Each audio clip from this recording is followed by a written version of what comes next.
یہ دونوں یعنی حسن حسین اور یہ جو سویا ہوا ہے، ہم قیامت کے دن پانچوں اکٹھے ہوں گے۔ اور آپ نے فرمایا کہ میرے اہل بیت سے محبت کرنا، مجھ سے محبت کرنا ہے، اور میرے اہل بیت سے بغض رکھنا، وہ مجھ سے بغض رکھنا ہے۔ اور آپ نے فرمایا قیامت کے دن سارے رشتے ٹوٹ جائیں گے، لیکن میرا رشتہ میرے خاندان کے ساتھ باقی رہے گا، اور میں ان کی سفارش ضرور کروں گا۔ اور آپ نے فرمایا کہ میرے اہل بیت کے بارے میں میرا خیال رکھنا، میرے اہل بیت کے بارے میں میرا خیال رکھنا۔ آگے عقیدہ طحاویہ جو اہل سنت والجماعت کا عقیدہ ہے، اس کی عبارت ہے نبغض من یبغضہم، جو اہل بیت سے بغض رکھتا ہے ہم اس سے بغض رکھتے ہیں، اور جو ان کو اچھے نام سے یاد نہیں کرتا ہم اس سے بھی۔ پھر آپ نے فرمایا کہ حسن اور حسین جنت کے نوجوانوں کے سردار ہیں، اور یہ اللہ کے محبوب کے خاندان کو نمایاں کرتی ہیں، بڑا کرتی ہیں۔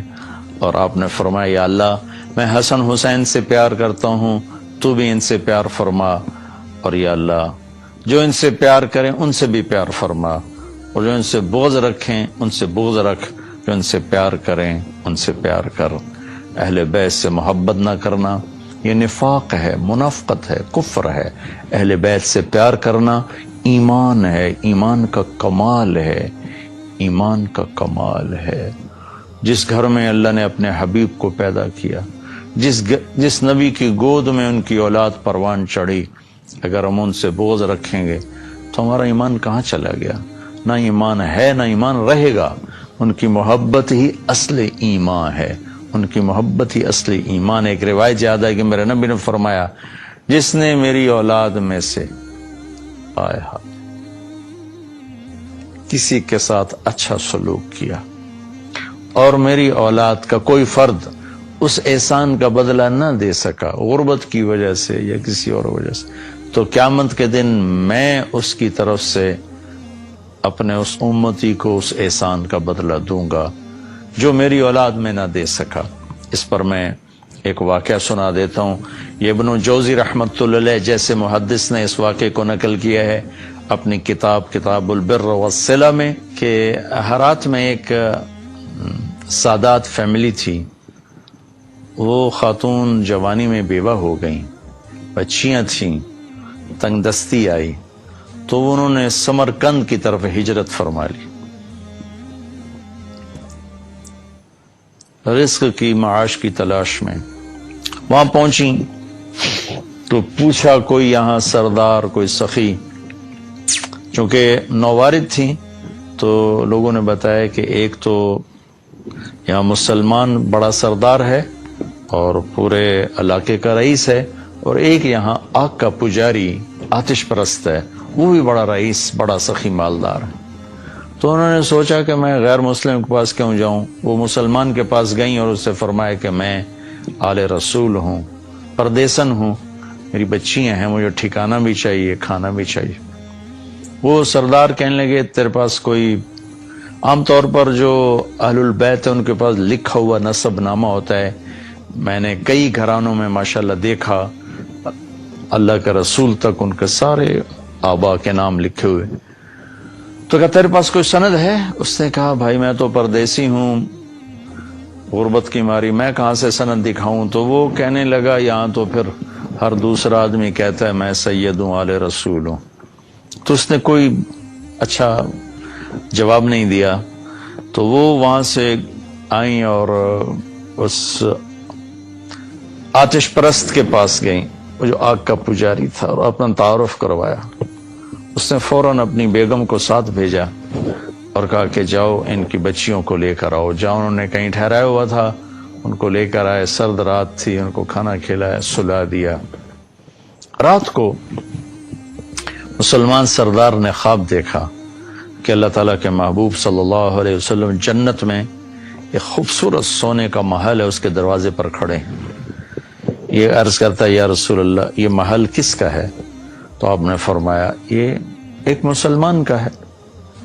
تو وہ کہنے لگے یا رسول اللہ مسلمان تو میں بھی ہوں۔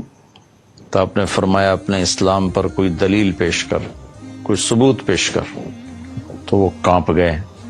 تو پھر اللہ کے نبی نے بہت غصے سے فرمایا کہ میرے گھر کی بچی تیرے دروازے پر چل کر آئی اور تو نے اس سے ثبوت مانگے کہ مجھے ثبوت دے تو اہل بیت میں سے ہے، میری نظروں سے دور ہو جا. ان کی آنکھ کھولی تو ان کی چیخ و پکار، وہ ننگے سر ننگے پاؤں باہر نکل کے شور مچایا کہ وہ جو پردیسن خاتون تھی کہاں گئی؟ کہا جی وہ تو وہ لے گیا، وہ آتش پرست آگ کا پجاری لے گیا. وہ بھاگے اور جا کے اس کے دروازہ دوڑ دروازہ توڑا. وہ گھبرا کے باہر نکلا تو دیکھا تو وہ رئیس. کہا کیا ہوا؟ کہا بھائی وہ جو تیرے پاس خاتون آئی ہیں بچیوں سمیت مجھے دے دو، وہ میرے مہمان ہیں. تو اس نے کہا حضور وہ میرے مہمان ہیں، آپ کے نہیں، میں آپ کو نہیں دے سکتا. وہ کہنے لگا مجھ سے 300 دینار لے لو. 300 دینار کوئی آج کا 60-70 لاکھ روپیہ بنتا ہے. کہ مجھ سے 300 دینار لے لو اور وہ خاتون بچیوں سمیت میرے مہمان بنا دو. تو وہ رونے لگا، کہا کہ میرے بھائی بن دیکھے کا سودا کیا تھا، اب تو دیکھ چکا ہوں، اب میں تمہیں کیسے واپس کروں؟ کہ میں نے بھی خواب دیکھا جنت کے دروازے پر اللہ کے نبی کھڑے ہوئے تھے، تجھے ڈانٹ پڑ رہی تھی، تجھے کہا جا رہا تھا دور ہو جا. اس کے بعد اللہ کے نبی میری طرف متوجہ ہوئے اور فرمایا تو نے میری بیٹی کو ٹھکانہ دیا، چل تو تیرا سارا گھر سب بخشے گئے، سب کے لیے جنت کا اللہ نے فیصلہ کر دیا. کہ میری آنکھ کھلی ہے، میں ایمان لا چکا ہوں، میرا سارا گھر کلمہ پڑھ چکا ہے، ہم سب مسلمان ہو چکے ہیں، ہم وہ دولت آپ کو کبھی واپس نہیں کریں گے. یہ اہل البیت ہیں اور یہ کوئی 300-400 سال کے بعد کی نسل ہے. تو حسن حسین کا کیا مقام ہوگا، زین العابدین کا کیا مقام ہوگا، زینب کا کیا مقام ہوگا، فاطمہ کا کیا مقام ہوگا، علی کا کیا مقام ہوگا، عباس کا، جعفر کا، عقیل کا. آل و رسول ہیں، حضرت عباس کی اولاد، حضرت علی کی اولاد، حضرت عقیل کی اولاد اور حضرت جعفر کی اولاد.